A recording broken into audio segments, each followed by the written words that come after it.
Hey, I'm Rob Adler, and welcome to Understanding Upstate, a podcast dedicated to exploring what makes upstate New York such a unique place. Each week, my co-host Jim Search and I dive into a new upstate topic to better understand what's up upstate. And this week, we are talking about the icon, the diva, the legendary Grace Jones. Believe it or not, folks, we claim her upstate, and you're about to see how and why, because I feel like some of you are like, Grace Jones? Sure, upstate New York? I believe that was my response last week. Sure. Which is a reasonable response, because when you think of Grace's body of work, you may not think, what is upstate New York? You're going to find out. Yeah. You speedy freaks around Stink Pete's are all about to find out. I'm excited for it. I watched a little bit of her documentary today as well.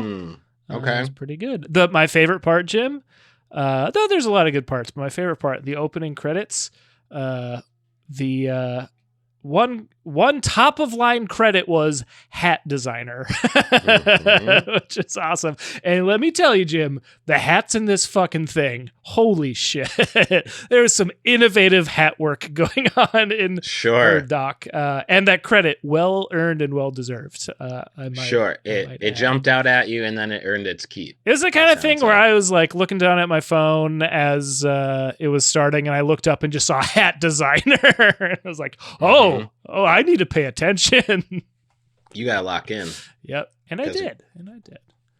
Speaking of locking in, Jim, we need to lock in some more reviews, ratings, and even some subscriptions, right?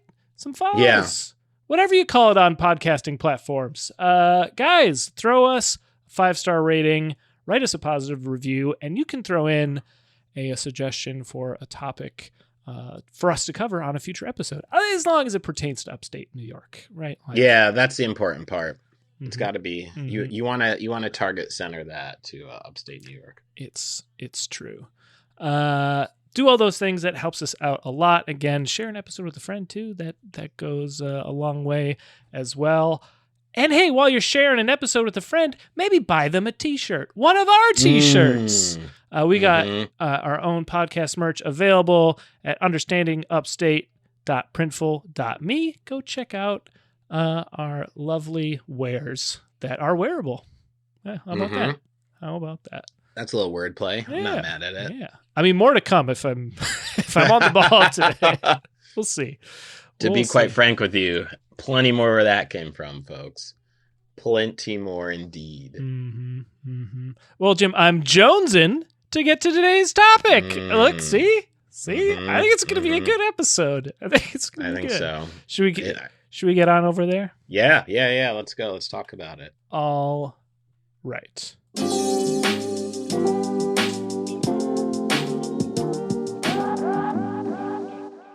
Grace Beverly Jones was born May 19th, 1948. She is a Jamaican singer, songwriter, model, and actress. That's not a triple threat. That's a quadruple threat. She's doing a lot. She is. She began her modeling career in New York, signing with Wilhelmina Models. After moving to Paris, she worked for fashion houses such as Yves Saint Laurent and Kenzo, while appearing on the covers of Elle and Vogue Homme. Jones was photographed by Helmut Newton, Guy Borden, and Hans Führer, and emerged as one of the most prominent black models of the 1970s.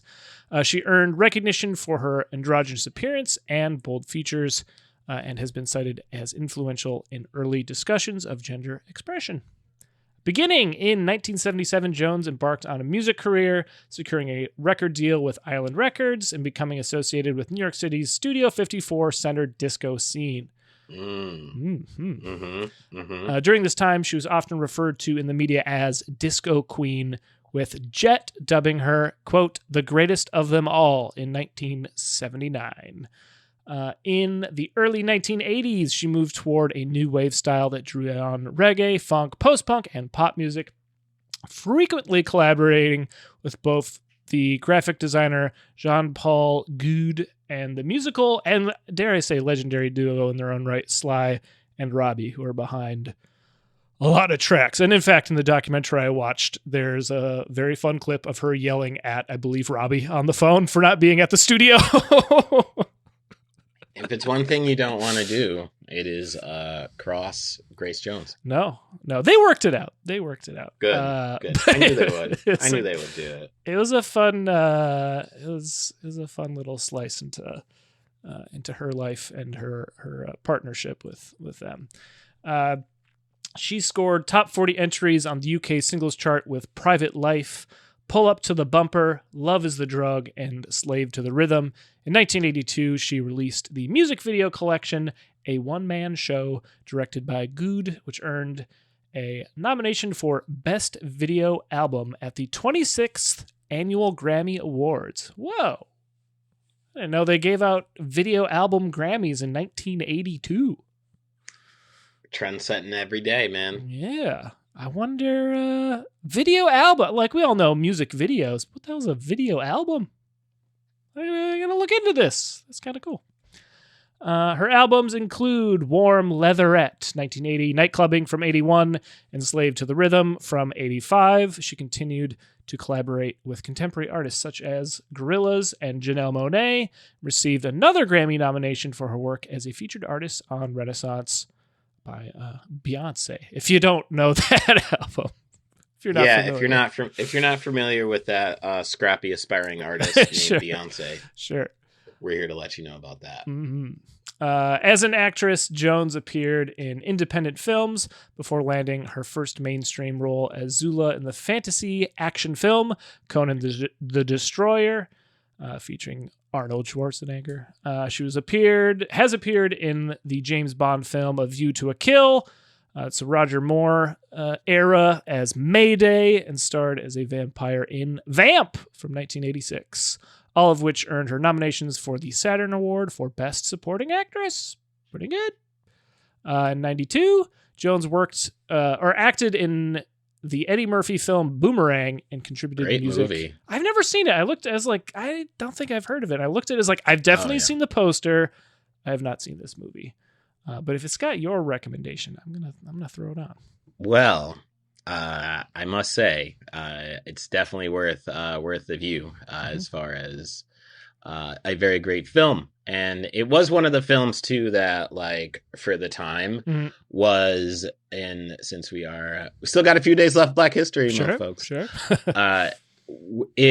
Boomerang was one of the films where it featured Black folks in positions in corporate America, which you didn't see in the 90s. Yeah. So this was very much a cutting edge for the time, and showed Black folks in a position of not only just upward mobility, but like on the same level upward mobility of white people. Right. And so therefore, great film.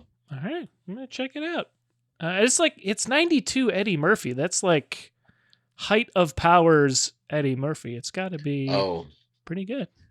Some would say, Rob, that he is still at the height of power. I mean, sure. I'm not saying his legacy has diminished. I'm just saying, fair enough. We're not here to debate the bankability of Eddie Murphy. I'm giving you a hard time on the air, Rob. I know. Giving you a hard time on the air, buddy. I know. Well, let's get back to Grace. If you will extend me a little bit. There we go. Yes. I'm back. Grace is versatile. Grace is very versatile, much like the career. Indeed. Jones has been cited as an influence on numerous artists across music and fashion. She was ranked 82nd on VH1's 100 Greatest Women of Rock and Roll in 1999, received a Q Idol Award in 2008. In 2016, Billboard ranked her as the 40th greatest dance club artist of all time. Yep. All right. So we've got a survey of the career, some of the highlights, but let's learn more about her life. Sure. Let's go back. Let's go back to the beginning. Probably a good place. The humble beginnings. Yeah. And before we get there, I think it's important to recognize, and I'm glad you brought this up, about her influence across music and fashion as well. But I think you don't see a lot of the kind of like chic avant-garde or the level of chic avant-garde without Grace Jones. Sure. So like, for like the Missy Elliott's of the world, for, like the Aaliyahs, rest in peace, like that sort of just like futuristic vibe and wave was set forward from Grace. Very much a person who has a unique artistic vision and a lot of different facets, and has executed on it. Even in this documentary, she's yelling at Robbie because it's her money. There's no label. She's like, we can do what we want, but you gotta be here. There's no label. I'm paying for it. But like artistically, like, let's do whatever. And they're like messing with like putting Jamaican crickets into a song. It's cool. It's very cool. And, you know, and the other thing I'll say, and then we'll jump in, right, is like, you know, most people who are the aspiring artists don't reach the level of success that she does, right? Yeah.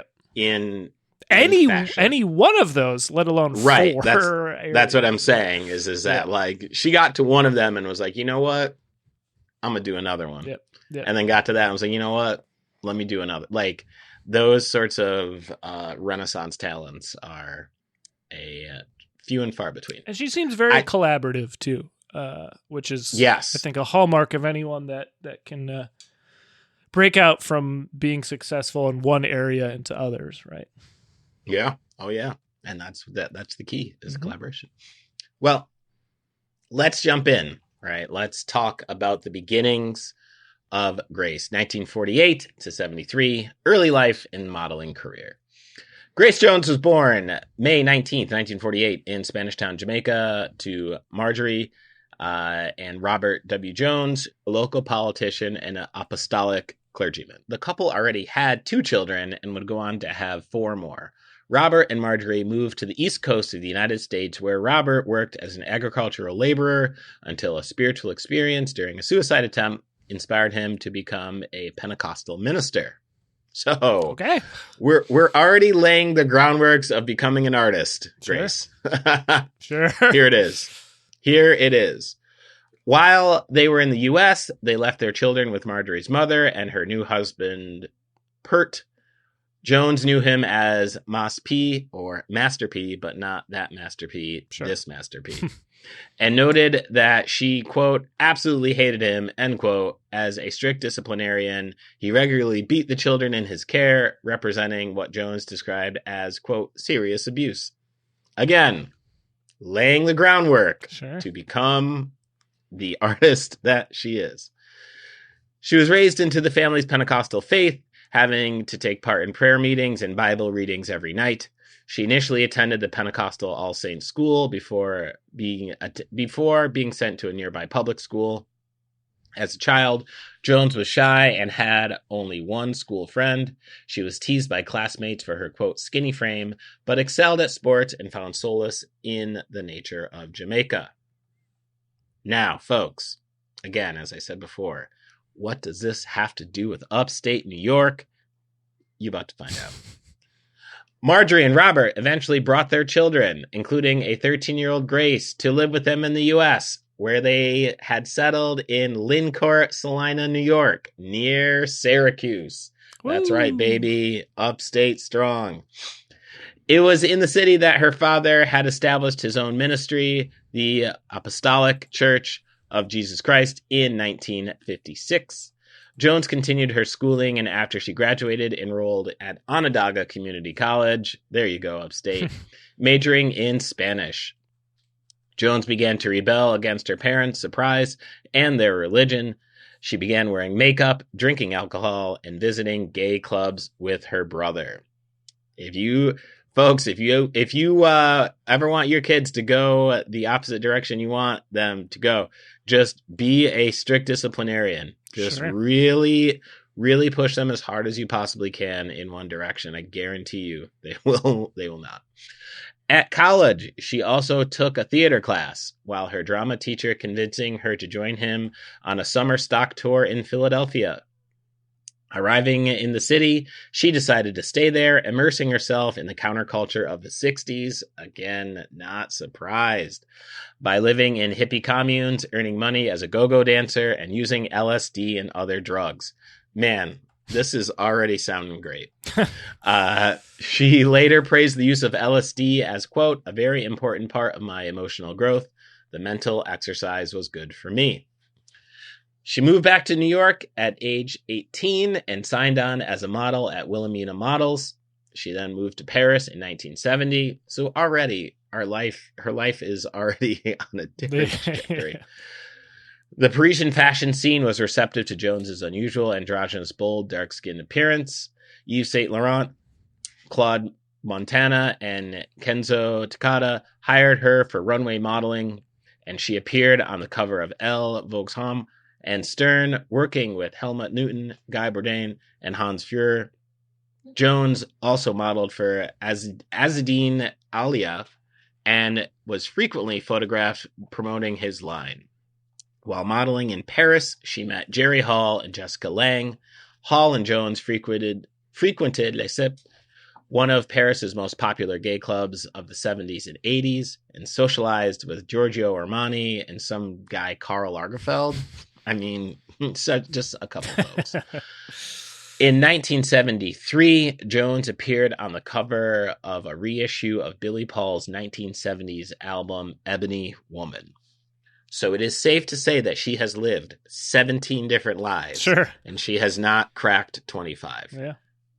Rob, she has taken over the fashion world. Tell us a little bit about the music industry. All right. So from 74 to 79, she transitioned into some music production.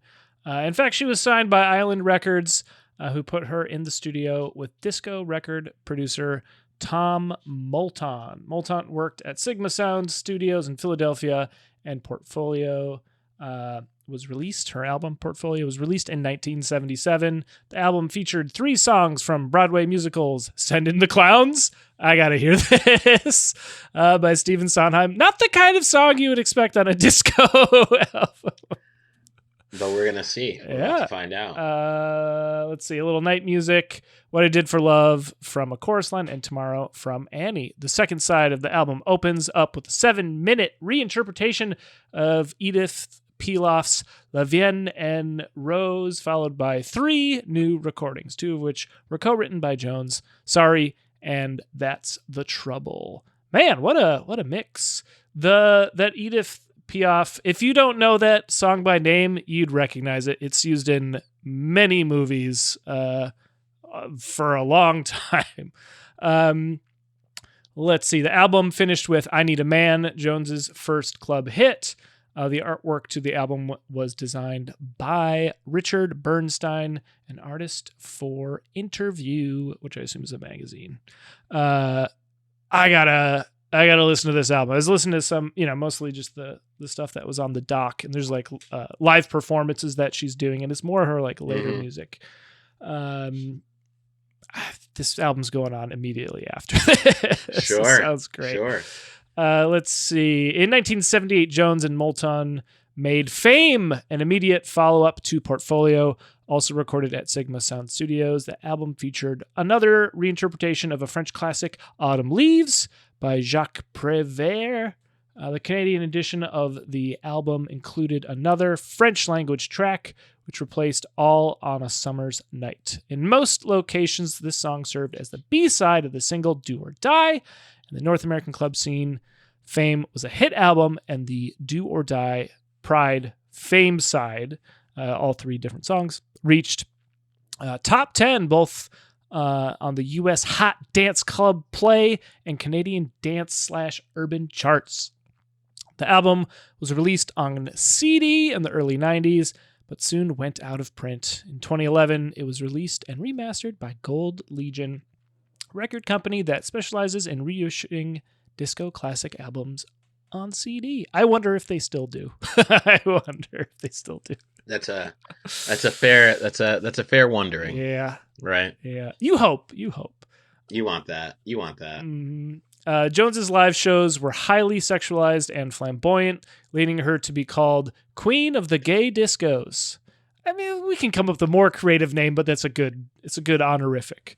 In the same year, she was cast in the highly controversial Italian TV program Styx, which aired was aired by Rai 2, which she portrayed the character of Rumsticks. Okay. Interesting. There. And none of what we're hearing here is particularly surprising, right? Necessarily, because again, like we coming back to just like the beginnings of the life of just like, oh, okay, yeah, there's some trauma here, and then it's like, well, we're sending this in a very, very eccentric direction, and I love it. Mm-hmm. I love every minute of it. And I'd be very curious as to the kids that teased her when they were young, if they now look and say, holy shit, that's fucking Grace Jones. And she's probably like, fuck all of you, I'm Grace Jones. There you go. I just looked up this show. I mispronounced it Styx. It's Strix. And thematically referred, still like River Styx. It's a show referring to hell, devils, and the underworld. And it made people angry in Italy. Let's see, mainly because of its devilish theme and referring to underworld, as well as exposing nudity. That'll do it. That'll get some people angry. You mean like where the Vatican is? Yeah. What? Nah. There were protests and it was taken off the air. Let's see. I think it only ever aired 6 episodes. So there you go. Sounds like something Grace Jones would have been involved in. All right. Muse was the last of Jones's disco albums. The album features a re-recorded version, I'll Find My Way to You, which Jones released 3 years prior to Muse. Originally appearing in the 1976 Italian film Colt 38 Special Squad, which Jones had a role as a club singer, Jones also recorded a song called Again and Again. This was featured in the film. Both songs were produced by composer Stelvio Cipriani. Icelandic keyboardist Thor Balderson arranged most of the album and also sang duet with Jones on the track Suffer. Everything I just said is like half the shit I look for when I'm collecting records. Sure. Sure. It's got an Icelandic keyboardist named Thor? All right, I'll buy it. Sure. It's up. That's talking to you. Yeah, for sure. Like the last 2 albums, the cover art is by Richard Bernstein. Like Fame, Muse was later released by the CD reissue label Gold Legion. But her career didn't end there, Jim. No. So let's get into the 80s. Yes. With an anti-disco sentiment spreading, and with the aid, which was also very much a anti-black sentiment that spread through. And with the aid of the Compass Point All-Stars, Jones transitioned into new wave music with the 1980 release of Warm Leatherette. The album included covers of songs by The Normal, Warm Leatherette being that song, The Pretenders, song being Private Life. We got Roxy music in there, Smokey Robinson, Hunter Gets Captured by the Game, Tom Petty and the Heartbreakers song Breakdown, and Jacques Higelin, his song Pars. Sly Dunbar of Sly and Robbie revealed that the title track was also the first to be recorded with Jones. Tom Petty wrote the lyrics to Breakdown, and he also wrote the third verse of Jones's reinterpretation. The album included 1 song co-written by Jones, a Rolling Stone. Originally, Pull Up to the Bumper was to be included on the album, but its R&B sound did not fit with the rest of the material.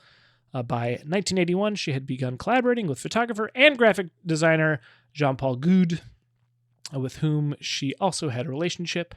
An extended version of Private Life was released as a single with a cover of the Joy Division song She Lost Control, a non-album track as the B-side. Really, she's doing a lot of covers, which is pretty emblematic of this genre and this time period too. You get a lot of really cool covers, even like jazz. Like everyone's doing popular covers and stuff. But this is a very eclectic selection that she's pulling. I was thinking that of just like across the kind of spectrum, I guess, for lack of better words, of music that she's got her hand in. Yeah, man. Which speaks to her versatility. Yeah. From Sending the Clowns to Joy Division. Like, that's pretty cool. Right. All right, so 1981, we got the release of Night Clubbing, which included Jones's cover of songs by Flash in the Pan, Bill Withers, Iggy Pop / David Bowie, and Astor Piazzolla, who's an Argentinian, like, classical, depending on who you ask, he's like a classical jazz composer. Right. 3 songs were co-written by Jones: Feel Up, Art Groupie, and Pull Up to the Bumper, which we talked about. Sting wrote Demolition Man. He later recorded it with the Police on the album Ghost in the Machine. I've Done It Again was written by Marianne Faithfull. The strong rhythm featured on Night Clubbing was produced by the Compass Point All-Stars, including Sly and Robbie, Wally, Badru, Mikey Chung, Utsia, Sticky Thompson, and Barry Reynolds. The album, you don't want anyone with the nickname Sticky in the recording studio. You know what I'm saying? No. Those consoles, you keep Sticky away. All right. Anyway, the album entered the top 5 in 4 countries and became Jones's highest ranking record on the U.S. Billboard mainstream albums and R&B charts. Night Clubbing claimed the number 1 slot on NME's Album of the Year list. Slant Magazine listed the album at number 40 on its list of best albums of the 80s. Night Clubbing is now widely considered Jones's best studio album. The album's cover art is a painting of Jones by Jean-Paul Goude. Jones is presented as a man wearing an Armani suit jacket with a cigarette in her mouth and a flat top haircut. This is like one of the most iconic images of her. Like, this is, I think, probably what most people first think of when they think Grace Jones. A really iconic image. While promoting the album, Jones slapped chat show host Russell Hardy live on air after he had turned to interview other guests, making Jones feel she was being ignored. I mean, that had to have been great for ratings, right? Well, I know what I'm looking on for YouTube. We're going for that. Oh yeah, we are going for that. Well, let's talk about some more of her projects, shall we? Yeah. Like Slave to the Rhythm, Island Life, and future films. After Jones's success as a mainstream actress, she returned to the studio to work on Slave to the Rhythm, the last of her recordings for Island. Bruce Woolley, Simon Darlow, Stephen Lipson, and Trevor Horn wrote the material, and it was produced by Horn and Lipson. It was a concept album that featured several interpretations of the title track. The project was originally intended for Frankie Goes to Hollywood as a follow-up to Relax, but was given to Jones. All 8 tracks on the album featured excerpts from a conversation with Jones, speaking about many aspects of her life. The interview was conducted by journalist Paul Morley. The album features voiceovers from actor Ian McShane reciting passages from Jean-Paul Goude's biography Jungle Fever. Slave to the Rhythm was successful in German-speaking countries and in the Netherlands, where it secured top 10 placings. It reached number 12 in the UK albums charts in November of '85 and became the second highest ranking album released by Jones. Jones earned an MTV Music Award nomination for the titles track's music video. After her success with Slave to the Rhythm, Island released Island Life, Jones's first best of compilation, which featured songs from most of her releases with Island. American writer and journalist Glenn O'Brien wrote the essay for the inlay booklet. The compilation charted in the UK, New Zealand, and the United States. The artwork on the cover of the compilation was another Jones-Goude collaboration. It featured Jones's celestial body in a montage of separate images, following Goude's ideas on creating credible illusions with his cut and paint technique. The body composition is anatomically impossible. All right. Let's talk a little bit about Boomerang, soundtracks, and the collaborations. In 1990, Jones appeared as herself in the documentary Superstar, The Life and Times of Andy Warhol. In 1992 saw Jones starring as Helen Strang in the Eddie Murphy film Boomerang, Let's Go, for which she contributed the song 7-Day Weekend to its soundtrack. Jones released 2 more soundtrack songs in 1992. Evil Mania recorded for the film Freddy as FR07 and Let Joy and Innocence Prevail for the film Toys. In 1994, she was due to release an electro album titled Black Marilyn with artwork featuring the singer as Marilyn Monroe. Ooh, can't imagine anyone being upset about that. Seems pretty chill. Sex Drive was released as the first single in September of 93, but the album was shelved due to Jones disliking the mixes that were presented by producers, whom she felt were primarily interested in sampling and had minced her vocals. Don't do that to the Queen. Jones stated that the experience turned her off working on music. The track Volunteer, recorded during the same sessions, leaked in 2009. In 95, Jones reunited with Tom Moulton for the disco house take on Candy Stanton's 1978 song Victim. However, the song's release was canceled by Island Records. Come on, Island. What are we doing? Don't stop her from being great. I'm also very surprised that she was able to shelve an entire album. Like, that's some artist control. Sure. You know, even like as late as 92. That's man, that's crazy. Well, I feel like if anybody's going to do it, the multi-hyphenate known as Grace, she gonna do that. Yeah. In 96, Jones released Love Bites, an up-tempo electronic track to promote the Sci-Fi Channel's Vampire Week. That's awesome. She just gets cooler and cooler. Just when you think she can't get any possibly cooler. Man, I just got such a long... We're going to look up the slap. I'm going to look up this. I'm going to look up the first album. There's lots to do after this. Yeah, you got a lot of post work to get into. Which consisted of a series of vampire-themed films aired on the channel in early November of 96. The track featured Jones singing from the perspective of a vampire. The track was released as a non-label promo single. As of 2013, it has not been made commercially available. Oh! I know. All right. In June of 98, Jones was scheduled to release an album titled Force of Nature, on which she worked with trip-hop musician Tricky. The release of Force of Nature was canceled due to a disagreement between the two, and only a white label 12-inch single featured 2 dance mixes of Hurricane was issued at the time. A slowed-down version of this song became the title track of her comeback album released 10 years later, while another unreleased track from the album, Clandestine Affair, appeared on a bootleg 12-inch in 2004. Jones recorded the track Storm in 98 for the film Avengers. It's not the Avengers any of you are thinking of. It's a much worse one. Far worse. I was like, wait a minute, that did not come out in 98. Yeah, it's not good. Not good. Not a good film. No.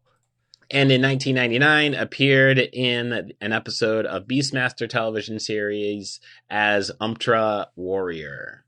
Cool. Now, that brings us up to the present day.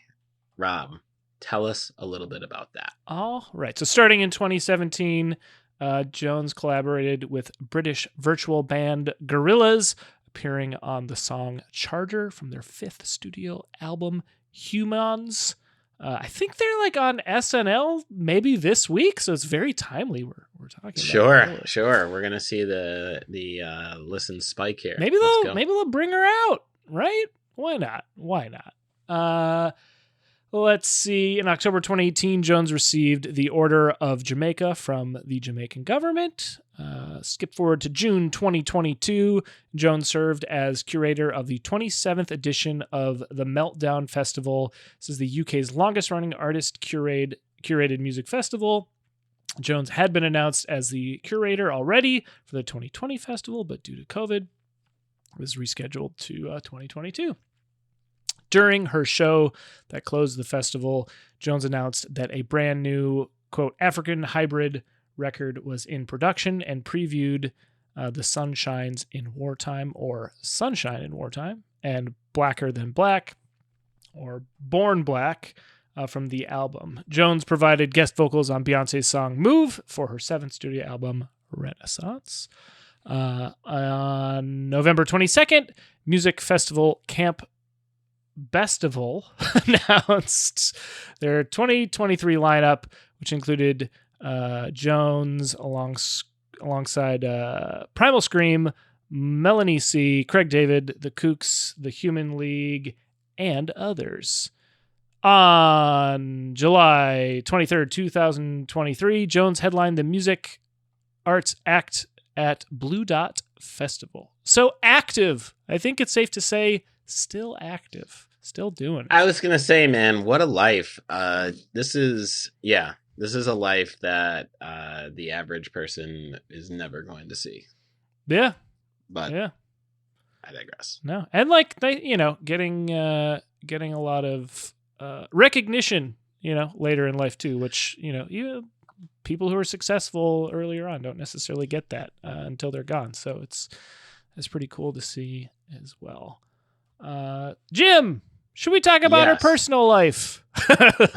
let's get into her personal life. Let's do it. Which pretty interesting. So Jones's father, Bishop Robert W. Jones, was strict, and the relationship was strained. According to his particular denomination's beliefs, one should only use one's singing ability to glorify God.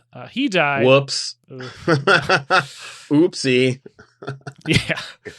Well, we got to look at the content of these songs. We have some research to do. It could be in there. Who knows? Could be. Open to interpretation. He died on May 7th, 2008. Her mother, Marjorie, always supported Jones's career.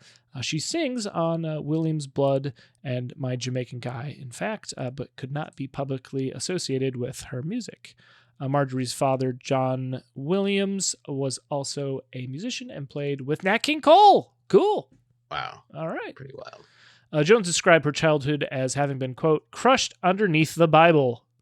Ooh, that's rough. And since has refused to enter a Jamaican church due to her bad childhood experiences. That sounds fair. Jones used the surname Mendoza in her 20s so that her parents would not know that she was working as a go-go dancer. Through her relationship with longtime collaborator Jean-Paul Goude, Jones has one son, Paolo, born November 12th, 1979. For Paolo, Jones has one granddaughter. Jones married Attila Altenbay in 1996. She disputes rumors that she married Chris Stanley in her 2015 memoir, I'll Never Write My Memoirs. Great title.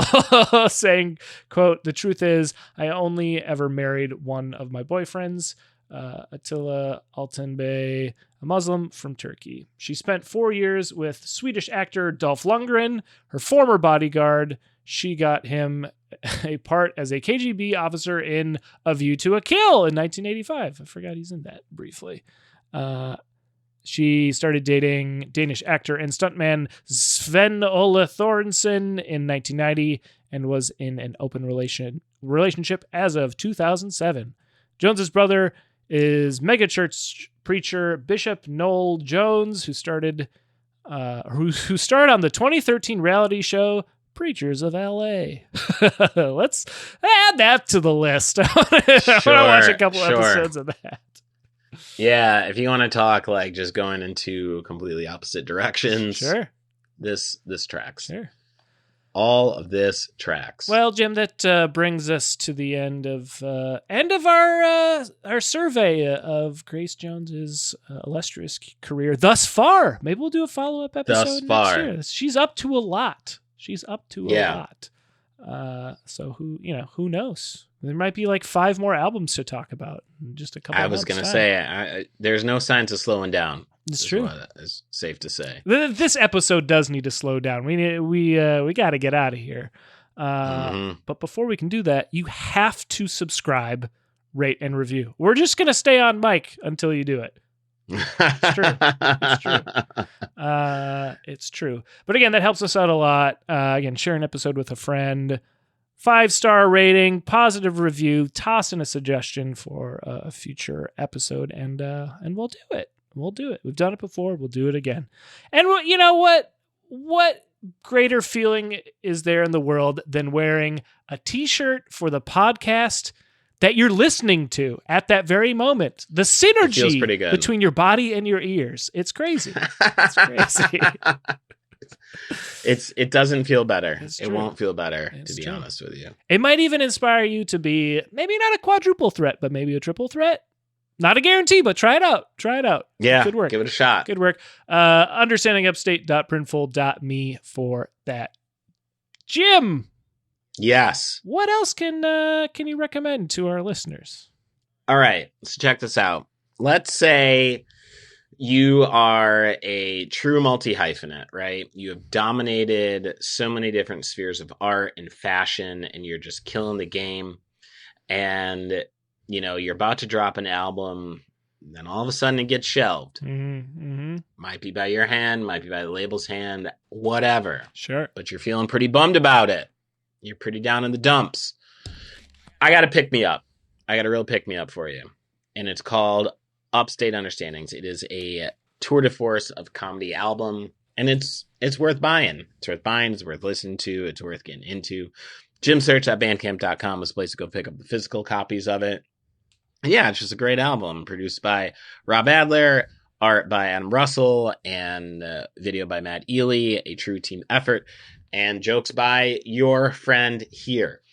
So go get that. There's some great merch over there as well. You got so much stuff to buy, guys. Like, just go buy all of it. You know what I mean? Mm-hmm. Speaking of buying, you can buy tickets for a very great comedy show that's coming to the Binghamton area. Stellar Human Presents is coming back. The yearly comedy show is in full effect March 27th. Doors are at 6:30, shows at 7 o'clock. Tickets are on Eventbrite. Also, they're $15 on Eventbrite, $20 at the door. It's going to be a dope time. Every year we have a really great time, hosted by Stephen Brown. I'm going to headline it, and my good homie Courtney Farrington is going to feature for me. So you want to come to that show. We already got some tickets sold. Trying to sell it out. Trying to put some butts into seats. Binghamton Universe.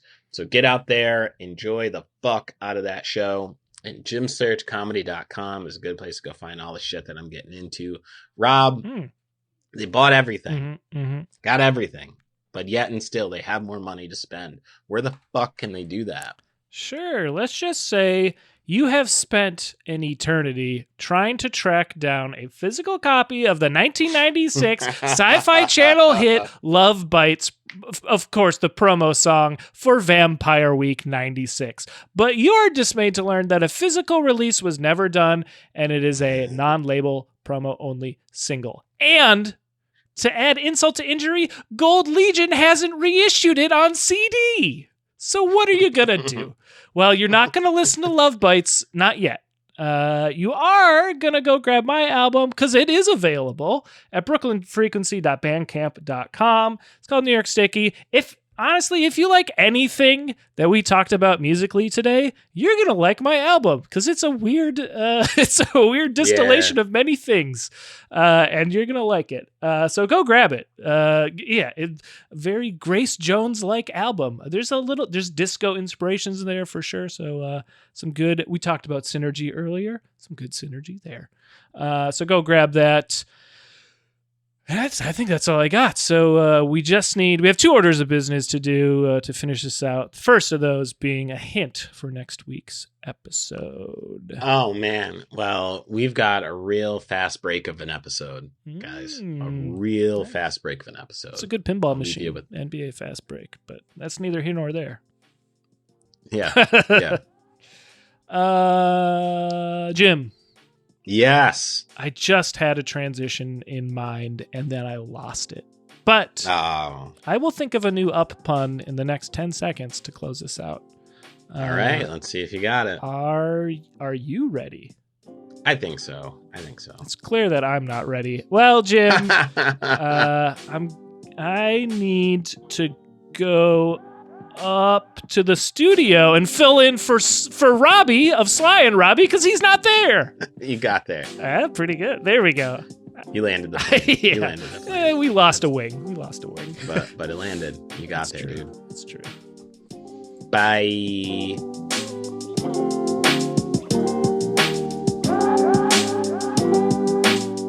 Understanding Upstate is a podcast hosted by Jim Search and Rob Adler, edited by Rob Adler, and music from Regal Monk.